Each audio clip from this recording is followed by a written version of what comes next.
যেরকম শাখা আছে, হ্যাঁ এই যে তো কি করবা,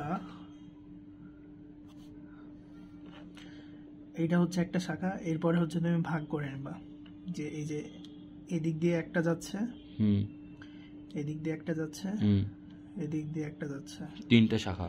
হ্যাঁ, তারপর আবার দেখো যে হচ্ছে এই যে তুমি হচ্ছে কালার পেন ইউজ করবে, না হলে তুমি বুঝতে পারবে না কোনটা।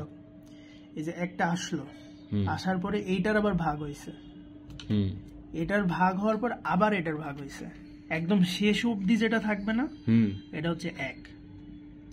যেমন এই যে এইটার ক্ষেত্রে দেখো, এই যে এটা চলে গেছে না, এটার সাথে আবার আরেকটা আছে, তাহলে শেষ অবধি এটা আছে না, এটা হচ্ছে এক। তো এটাও তো আছে শেষ অবধি না, এটা হচ্ছে মেন শাখা, তারপর এইখান থেকে এটা গেল, আর এইখান থেকে আবার এটা গেছে, তাহলে এটা হচ্ছে লাস্ট অবধি আছে, তাহলে এটা হচ্ছে এক। আর এটার সাথে যেটা থাকবে এটা হচ্ছে দুই, এটার পরে যদি আরো কোনো শাখা থাকে ওটা হচ্ছে তিন। যেমন এই যে এখানে আছে, এইখান দিয়ে গেল, তারপর এখান দিয়ে আরেকটা শাখা বের হয়েছে, বের হয়ে এই শাখা থেকে আবার আরেকটা উপশাখা হয়েছে, তাহলে এটা হচ্ছে এক। এটা এখান দিয়ে আসছে, এটা হচ্ছে দুই, এইটা আবার এই শাখা মানে উপশাখা, হ্যাঁ তো এটা হচ্ছে তিন হবে। তাহলে তাহলে তুমি দেখো এই যে এটা হচ্ছে এক, দুইয়ে মিলছে, দুই আবার তিনে মিলছে, এরকম ভাবে জিনিসটা। আচ্ছা, আবার এখান থেকে একটা বের হয়েছে জন্য এক। হ্যাঁ, একদম লাস্টে যেগুলো থাকবে ওইটা এক। যেমন এই যে এটা চলে গেল, এটা লাস্ট, এটা আমি নিজে বলি তোমাকে, এটা গেছে ভাবে, এখান থেকে একটা বের হয়েছে,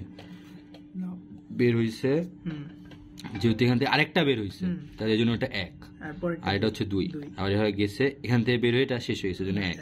আবার এটা বের হয়ে এখানে যায়, আবার এখানে একটা বের হয়েছে, এই জন্য এক দুই। আবার বের হয়ে এখান দিয়ে একটা বের হয়েছে, আবার এখান দিয়ে একটা বের হয়েছে, এক এক। আর এই যে পুরাটা হচ্ছে তিন। আর এই যে শাখাটা থাকবে এটা হচ্ছে চার হয়ে গেছে, এক দুই তিন হয়ে গেছে, এটা হচ্ছে চার হবে, চার। আচ্ছা, ঠিক আছে, টোটাল বিষয়। তাহলে এই যে এক এক গুলো সব যোগ করবা, যোগ করে এই যে নাম্বার অফ স্ট্রিম হবে এটা 10, দুইগুলা যোগ করলে হবে 4, তিনগুলা যোগ করলে হবে 3, হচ্ছে দুইটা আছে, আর 4 একটা, শেষ এতটুকুই। হ্যাঁ, এখানে নাম্বার অফ স্ট্রিম, তারপরে তুমি ক্যালকুলেশন করবে।